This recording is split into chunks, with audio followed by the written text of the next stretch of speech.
Here's the next idea that you have to have your friends call you crazy for. The other idea that I want you to research. This one will blow you away. It's called Islamic socialism. Islamic socialism. If you're watching the show on DVR, please get online right now and look it up. Islamic socialism. Don't take my word for it. I want you to look up somebody else. Tariq Ramadan. Tariq Ramadan, he looks like a nice guy, isn't he? He is a professor of Islamic studies at the University of Oxford. It's great. Quite a lineage. His grandfather, founded the Muslim Brotherhood. Just so you remember, Muslim Brotherhood gave birth to Hamas. The Muslim Brotherhood's goal is destroy and kill Israel and Jews. And Hamas is, they want to destroy Israel and kill all the Jews.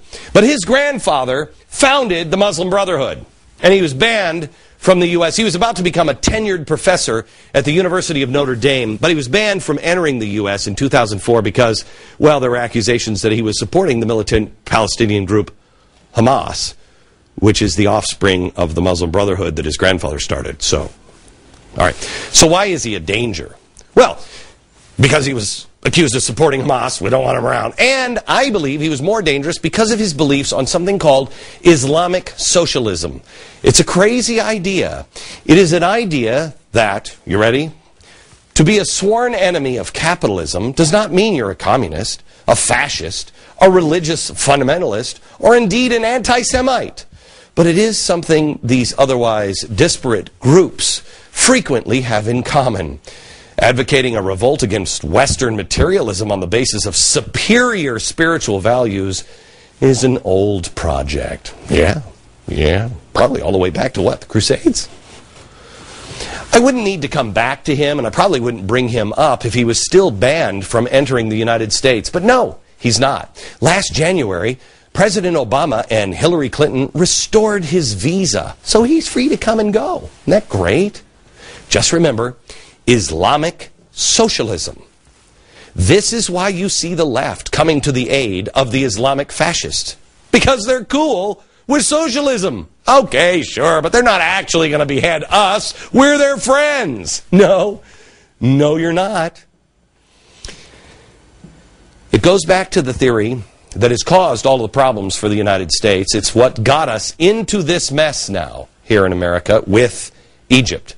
We shouldn't have been supporting Hosni Mubarak ever. He's a brutal, awful dictator that did horrible, horrible things with our money. Why do you think they hate us? Of course they hate us. What do we stand for? It comes from the theory, the enemy of my enemy is my friend. And that is a lie. But that's what the left is using. The enemy of my enemy is my friend. They're all using chaos as an opportunity. They don't agree on the end goal, a caliphate or communism or globalization. They don't. But they'll cross that bridge when they get there. May I quote the Wall Street Journal from today? Quote, even before last month's popular ouster of Tunisia's president, electrified protesters in Egypt and across the Middle East. These people held dozens of meetings lasting more than 100 hours. They created a 100-member shadow legislature of union leaders, judges, representatives from youth parties, and the country's banned but influential Muslim Brotherhood, say the people in attendance. That is weird. What did they call that again? Tiffany, what did they call that? A shadow... Party. Shadow government. Shadow government. Oh, this is the Shadow Party. This is the book that we showed you. Remember the puppet show we did? It's a shadow party. It's a shadow government. Shadow. And remember Ariana Huffington? Remember when she had the Shadow Party conventions? Isn't this weird how it all... Islamic socialism. Kind of sounds newfangled. We should check into it. Maybe it's something we want to do. I told you trouble was coming in Europe. You should read this. It is one of the most evil books I've ever read. In fact, I was getting my makeup on. Believe it or not, I look worse on TV without makeup. Hard to believe, I know. But bunch of us girls were talking. And one of them said, Glenn, for the first time I watch TV and I feel evil. Yeah, there is evil of what's going on there. Yeah.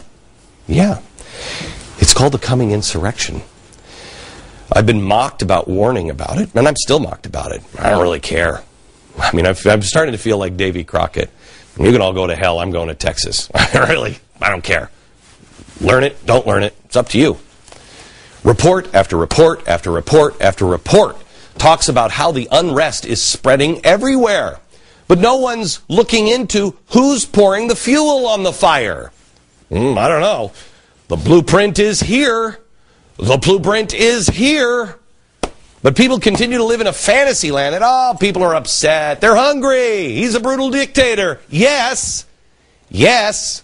But those conditions now are being used. Never let a good crisis go to waste. And if you can turn the heat up, why not? Let me go to the playbook written by Frances Fox Piven. You know, Grandma, as I like to call her. She's knitting, and she's also writing recently for The Nation. Quote, "The out of work have to stop blaming themselves for the hard times and turn their anger on their bosses, the bureaucrats or the politicians who are in fact responsible." Now they want you to believe that after people in Europe or in Egypt have been living under a miserable dictator who's raped and murdered their family members for 30 years, out of the clear blue sky, Egyptians suddenly woke up and say, you know what, things are especially crappy today here, honey. I think I'm going to go out and riot. And I'm thinking about socialism and social justice as well. Really? Those who want a caliphate and those who want communism or a new world order, they all need the same thing. First, unrest and chaos. This is unmistakably planned. If you want to cause global chaos, what is the first place you set it? I mean, do you start it in San Francisco? No. You start it in the Middle East. If you need people to be hungry and you need economies to collapse, you start it in the Middle East. Muslim Brotherhood in recent days has promised to end the peace treaty with Israel. If they gain power, they told followers to prepare for war with all Jews. Planet Earth. I find myself in an exceptionally humbling position. That for the first time in mankind, one man can stand in quite honestly, a dumpy little studio in New York City, and his voice can be heard all around the world. Hear me carefully. Humans, we made a promise to each other, didn't we? To never forget. It is at this point in a monologue I could just say Hamas and Code Pink and those on the left are just anti-Semites. I could question their motives about policies. I could connect them to the White House. I'm not saying any of this now. What I am saying to you is we have all the conditions for millions of dead if we don't calmly and rationally fix reason firmly in her seat. This is pretty important, don't you think? Look at the cold, hard facts. These people are calling for the destruction of Israel and the killing of all Jews. They have a pretty good track record of doing those things. These guys, the same. And then you have the left in bed with them. And they're not the only one. We'll show you more. And no one's concerned? Do I need to remind anyone what happened to the Jews in communist Russia or Poland? Do I need to remind anyone but Helen Thomas what happened to the Jews when communist and Islamic fascists get involved? Do you see what they've done? They are taking the horrific ideas of communism, a system that has produced nothing but misery, poverty, and the slaughter of tens of millions of people, hundreds of millions globally, and packaged it. I want you to watch. This is Code Pink. This is a rally that they had this weekend. Where's the media on this one? Thank you, Andrew Breitbart, for actually being brave enough to go out and capture this video of a delightful group of people. They're just peace-loving activists that want an end to torture and all war, and they want democracy. This is that group this weekend in Palm Springs. After we impeach Clarence Thomas, what do we do with him? Let's keep it real. Put him back in the fields. I mean, he's a scumbag. Yeah. He's a dumb scumbag. Put him back in the fields. And what about Alito? Alito should go back to Sicily. Justice for Anita Hill. What do we do? Cut off his toes one by one and feed them to them. Impeach Clarence Thomas. And then what? And then what? Revolution now, just like in Egypt. We impeach Clarence Thomas. What do we do with him? What do we do with him? String him up. And his wife too. Let's get rid of Ginny. After we impeach Clarence Thomas, what should we do with him? Hang him.